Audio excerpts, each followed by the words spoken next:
welcome back to the channel. It is me, Bree, and if this is your very first time here, welcome to my channel. Thank you so much for stopping by and watching this video. I really appreciate it. Over here on my channel, it's all about faith, marriage, motherhood, and lifestyle. So if you're interested in any one of those, go ahead and hit that subscribe button and the notification bell so you can get notified whenever I post a new video. And for all of the family that is returning, all of the crew, let me just say welcome back, welcome back, welcome back. I am so glad that you guys are here. So as always, I'm excited for another video, but this one in particular because it is going to be a homeschool update.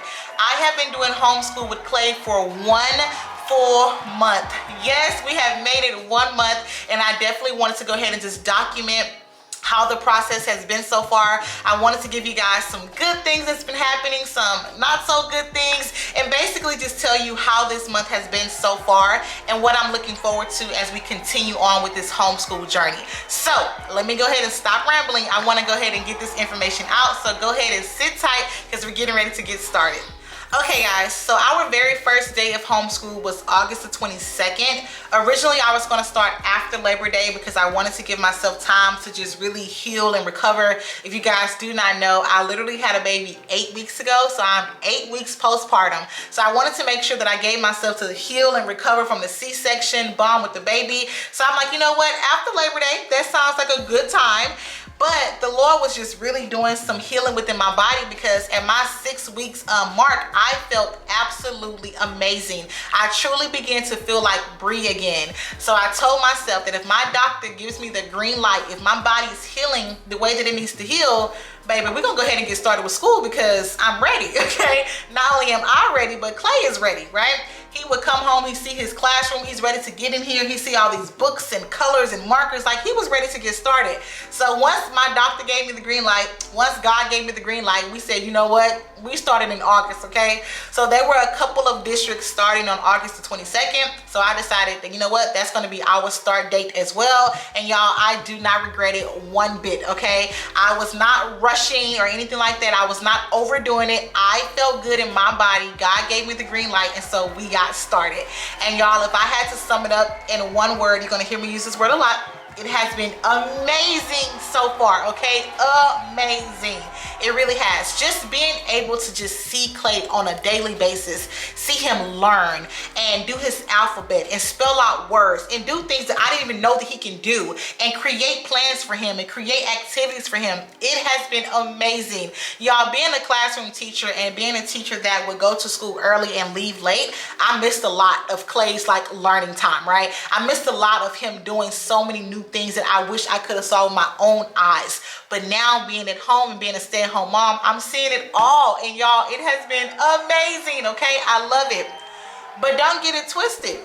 I'm tired too, okay? I had a baby 8 weeks ago and having to get up in the middle of the night to feed the baby, burp the baby, change the baby, that is a lot. I'm not getting as much sleep as I used to, okay? So it is a lot. And then getting up in the morning time and having to do school, there are some days I'm literally so tired. I was talking to a sister of mine this morning and the very first thing she said was, you look sleepy. Girl, I am, okay? Like I literally am. However, it does not change the fact that I am loving homeschool with Clay. Okay, so I wanted to go ahead and just share a couple of things that I've learned throughout my very first month of homeschool. Some things that I'm definitely looking forward to also as we continue on with this journey. And one of the major things that I'm still learning within this very first month is just the difference between traditional school and homeschool. More importantly, kind of like unprogramming my mind, right? I'm so used to traditional school. I have taught 7th grade ELA for the last 6 years, so I know public school like the back of my hand, right? But now I'm trying to transition over more to the homeschool mindset. And what I've learned throughout the first few weeks is that homeschool gives you a lot more freedom. Freedom that I am not used to having because I was a public school teacher. Now let me tell you, when I say freedom, this is what I mean. In public school, at the beginning of the school year, they usually give you guys like a map or a scope and sequence or like a calendar of the things you need to teach, when you need to teach it, sometimes the order that you also need to teach it in. And they do that because they're going to assess the students in a couple of days or a couple of weeks on the mastery of those different objectives. Now, there was sometimes when maybe I didn't agree with how the calendar was set up. Maybe I thought that this was supposed to be taught before this, or maybe this should be taught afterwards, or whatever the case may be. But I was not trying to lose my job, okay? So I was teaching what they told me to teach, the order they needed me to teach it in, so that my students can be prepared for whatever test they were taking. So I had to do exactly what they told me to do. However, on the flip side, for homeschool, I have freedom. I can teach what I want to teach, when I want to teach it, in whatever order I want to teach it in. I'm able to watch my son very closely, and I can see, okay, we're struggling here. So before we move on to the next thing, let me go back a couple and let's go ahead and go over this first, so I can make sure that you've mastered that. Then we can go ahead and move forward. I have freedom to do that when it comes to homeschool.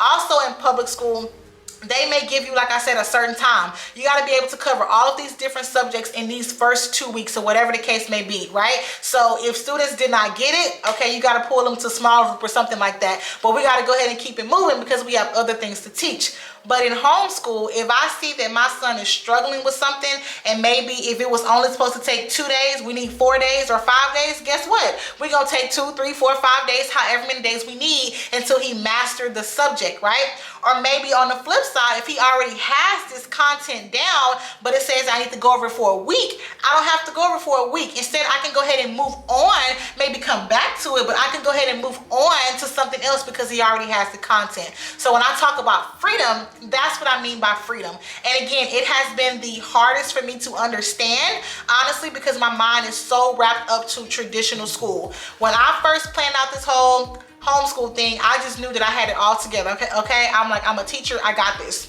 I'm gonna do reading for this amount of time, and math for this amount of time, and science and arts and crafts. I had all of these different plans, but I had to realize a homeschool is completely different from a traditional school. I don't have to teach things by this certain time. I can literally observe my child and go from there. So that is one thing that I have truly appreciated about homeschool, is that it brings so much freedom. So another thing that I think is super important that I learned throughout this homeschool journey so far is the importance of evaluating and adjusting. And what I mean by that is really figuring out what's working, what's not working, and then how do we fix it. Now, evaluating and adjusting, that's just as important in traditional school as it is in homeschool. So in a traditional school, we spend a lot of time planning, like a lot. Sometimes we're planning for 3, 4, 5, 6, 7, 8 weeks ahead of time. We are planning. And so we get all excited about these lessons, and we get in front of our students, and we're teaching our heart out, okay? And our students are looking like, what is going on? I'm not even paying attention. I'm going to look like I'm paying attention, but I really don't understand. And sometimes we go throughout our whole day teaching, and then we get to our last class period and we realize my students are not getting this content. So now we have to wait until the next day to figure out how to adjust or whatever the case may be. But then if you do that, then you're going to be behind on your schedule, because again, they have this time frame of when you need to teach things. However, in homeschool, evaluating and adjusting, that is just as important. I'm able to watch Clay. I can see that, you know what? He did not get that. Let me go ahead and pause and figure out, how can I make it better? How can I sit and think, you know what, this may be better for him. Maybe if I teach it this way. I'm going to be 100% honest and transparent with you guys. But then our very first week of homeschool, my son and I, we were working on the letter A. We're going over the whole letter A, all the different things that comes with A. We was doing some fine motor skills. We're working on all these different things with the letter A. And it was a lot of worksheets. I'm going to be honest. It was a lot of worksheets that we were dealing with. My son flat out told me, I'm bored. And y'all, I did not know how to feel in that moment. Like, as a mom, I was like, yes, son, you better advocate for yourself. You're bored. This is not something that you're interested in. Thank you for telling me that. I was so excited for him. But then as a teacher, I'm like, oh, snap. Like, what do I need to do? Like, you're bored. Like, how can I fix it? And instead of continuing on throughout my day, continuing on with the lesson because I have to, because I'm on a time crunch, I literally had to just stop. I said, you know what? Thank you for telling me, son. We're going to go ahead and pause for the day. Mommy's going to kind of go to the room and kind of refigure some things out, right? I had to adjust, and it's okay to do that in homeschool, right? So my son basically was letting me know that he don't want to go through all these worksheets. He wants to do things that are more hands-on. So how do I turn this worksheet into something that is hands-on? How do I make this worksheet come alive? And that is something that I had to do. I evaluated my son. He told me, Mommy, I'm bored. You know what? Well, let's adjust then. I'm able to do that because I have the time to do that, number one. I have the freedom to do that, number two, and we're able to adjust. Now I'm learning how my son learns, and I'm able to figure out, you know what? He doesn't like doing this. Well, maybe if I give it to him this way, I'll be able to go ahead and grab his attention. And y'all, when I gave it to him in a hands-on activity, my son was able to master the content like that. So it's important to evaluate and adjust. Things are not going to always go the way that we plan. That's in traditional and that is in homeschool. It's not going to always go as planned, especially within the content. Now, when talking about evaluating and adjusting, we also can go to our emotional side as well. I'm going to be honest, like I told you guys, 8 weeks postpartum, there are some days I wake up, I am not 100%, right? There have been days when I was teaching in a physical classroom, when I was pregnant, I was not 100%. When I wasn't pregnant, there was some days I was mentally drained and mentally tired, but you know what? I still had to show up. I still had to show up and give 100% even when I did not have 100% to give. And so I was burning myself out. But when it comes to homeschool, if I wake up and I'm not 100%, I can't give my best to my son. So why put him through that, right? If I'm not 100%, baby, you know what? We're not going to do our full lesson right now. We'll do a little something here. We may do like a read aloud here, but I'm able to reevaluate my feelings, my emotions, and understand that it's okay if I want to do something later on. I don't have to do it right here in this morning.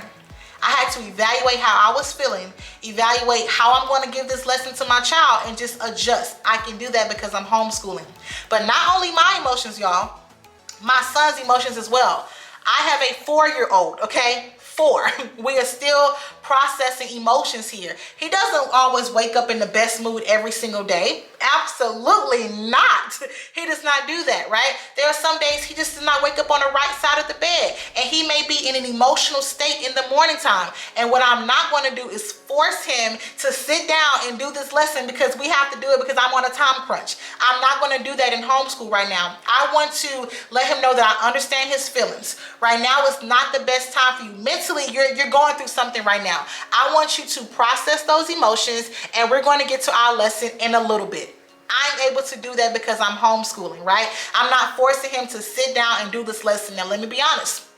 I tried to do that, and it did not work out because I was so used to traditional, like, no, you need to know what it feels like to go to school, and sometimes we have to go to school and we're not feeling well, and we're not 100%, but we still have to give it our all. I was attempting to make my son do that, and y'all, nothing went as planned. I was not getting 100% out of him because he was not 100%. And I had to learn to observe my child and see that he is not 100%. So let's pause. Let's stop for right now. We can adjust and come back to this later. So it is so important that we are evaluating and adjusting not only the content, but also just like our emotions, right? Like how are we actually feeling? And I think that is so important. I think that that's something that we need to take or give to our children as they're young, as to when they continue to grow as they're older, right? Every day is not going to be a good day. Mental health is important, and sometimes we need a mental health day. I wish I would have taken some days off when I was not 100%, but I didn't do that because I didn't want to let anyone down, right? I still had to go and give 100%, which technically I wasn't even giving 100%.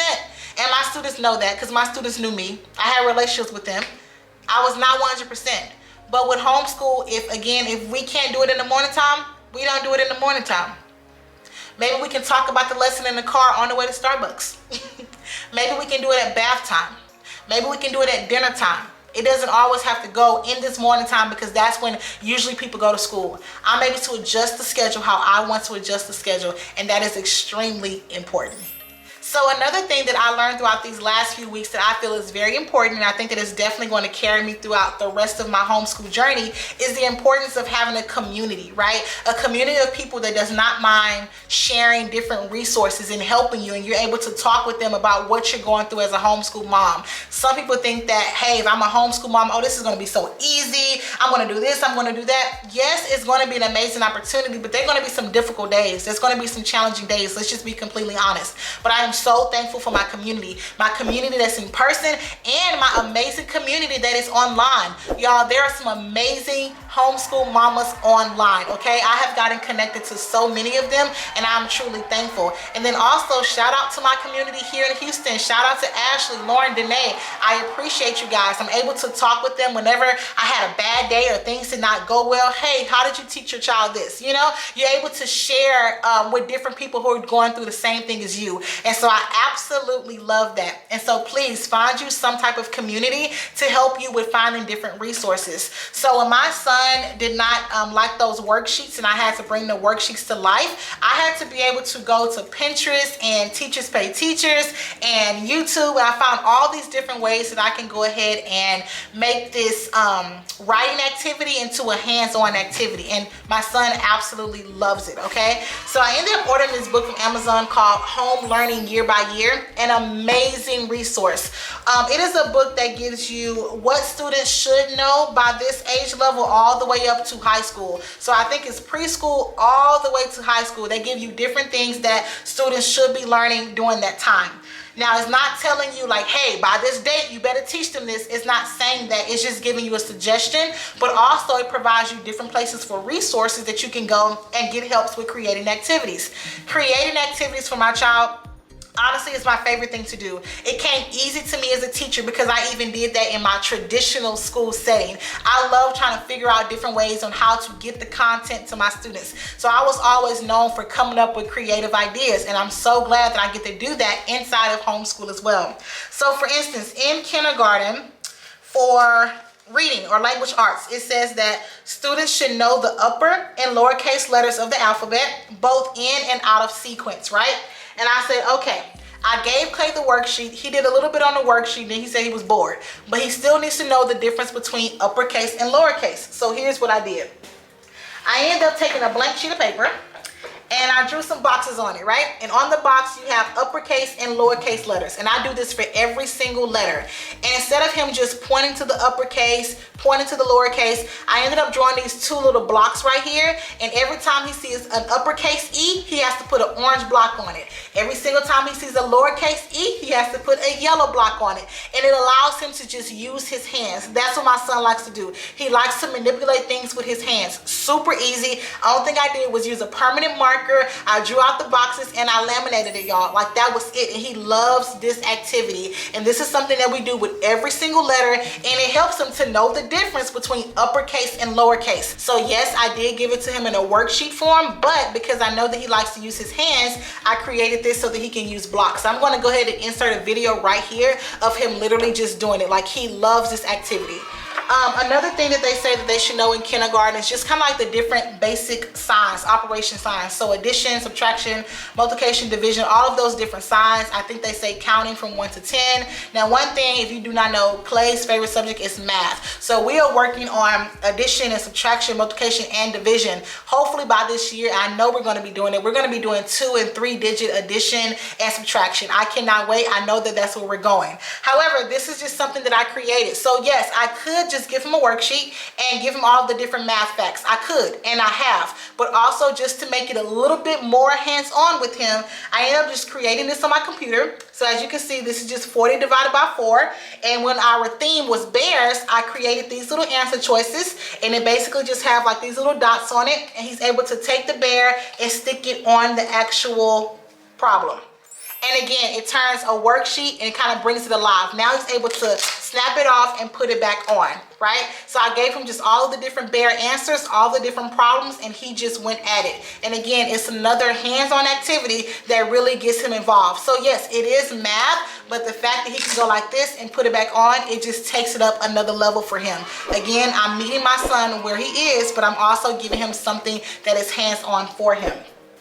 Another activity that we absolutely love, I think this is like his favorite, This is a fine motor activity. So I originally saw this on Instagram. I think whoever posted it, they were doing uppercase letters on this side and then lowercase letters on this side. And basically this is like an old Amazon box, y'all. Like, it's just an old Amazon box. We put construction paper on it. My husband did all like the little poking of the holes inside of it, and then he drew the lines. And y'all, with this activity, with this little box, you can do so many different things, right? So I originally gave it to my son for math. So I had math problems on one side and then the answer choices on this side, and he was able to take the pipe cleaner and go ahead and put it into his correct spot. So we did math one week. This week this was opposites. He was able to do all of his opposites on this box, y'all. And again, it's allowing him to use his hands and go ahead and put every single pipe cleaner where it needs to go. Do you know how many activities I can do with this thing? Like, so many. Math, reading, science, sequence. Like, there are so many different things that I can do with this. Spanish, I have so many things planned. And again, I can't just give him a worksheet. I can do that. However, I know that my son likes to use things that are hands-on. This was like literally nothing. An old box, construction paper, and some pipe cleaners, and that's it. This week we're going to be working on compound words. I'm going to put the first part of the word on this side, the other part on this side, and see if he can go ahead and maneuver through that. So this is another activity that I brought from a worksheet and made it come alive.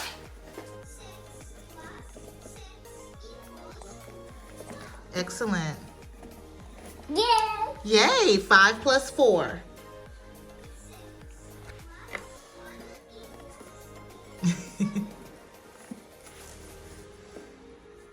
Good job, baby. And last one, 5 times 2.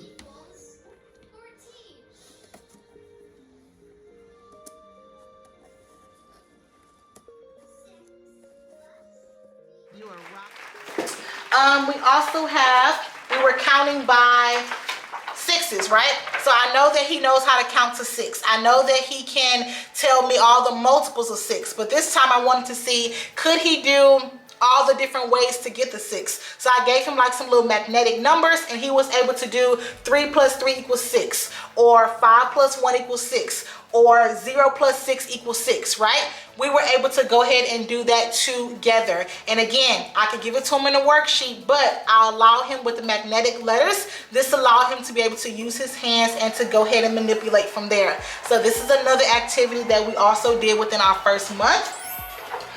We talked about ending sounds, right? And so Clay, one thing that we're working on throughout this year is fine motor skills. Just really upping up those fine motor skills, because I know that that really helps when it comes to the handwriting, and that's what we're going to be working on. So again, something I created on my computer. I gave him a picture of a drum. I spelled out the word DRU, and I told him to find the ending sound. Take the clothespin and he is to put it on the ending sound. Again, I'll go ahead and attach a video right here so you guys can see him doing it.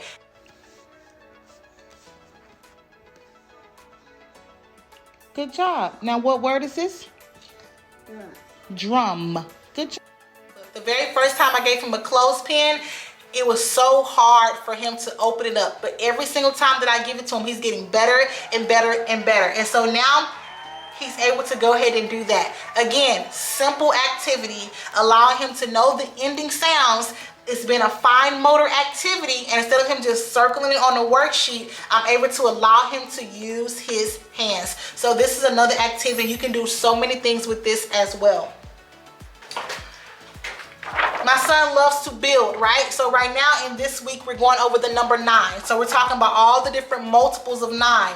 And he loves these blocks. My Lord, he loves these. So now, again, we're practicing fine motor, but we're stacking all the different blue blocks that's going to make 9. Then after that, we're going to do all the different green blocks to come up with 18. So just a different way for him to know his multiples, but also to use his hands. So again, y'all, you can ask my husband. I spend a lot of time at night just trying to figure out different creative ways to introduce the content to Clay, what I feel like he's going to enjoy, and then we just go from there. Everything is not always perfect, right? There are some days where I'm just like, okay, this was not a good idea, or maybe he's just not focused right now. We have to do something else. But that's the joy of homeschool. You get to try new things. If it does not work, try something else, right? And you get to do it. And so I have totally been enjoying that. So this was just like a few activities that we have been doing every single day. We're just trying to get into different things. I'm loving all the different ways that he's learning. And for me, again, as a mom and as a teacher, being able to create these different things for him has been so much joy for me. So thank you guys so much for watching this video. Thank you for tuning in to my homeschool update. I do plan on doing more of these. I think the next video is going to be my homeschool setup. What does it look like? I want to go ahead and show you guys what our little room looks like over here in my home. But yeah, I appreciate you guys so much. Thank you for watching this video. If you have not done so already, be sure to go ahead and hit that subscribe button and the notification bell so you can get notified whenever I post a new video. Be sure to give this video a big thumbs up and go ahead and leave me a comment down below. What did you think of some of these activities? If you are a homeschool mom, would you like for me to send you any of these? I definitely can. I do not mind sharing it all. We are a village and we all need resources, okay? So if you want me to share anything with you, I would gladly do that. Just go ahead and let me know in the comments. You guys did not have to watch this video, but you did, and for that I am extremely grateful. Thank you to all of my new subscribers, and until the next video, y'all be blessed. Bye.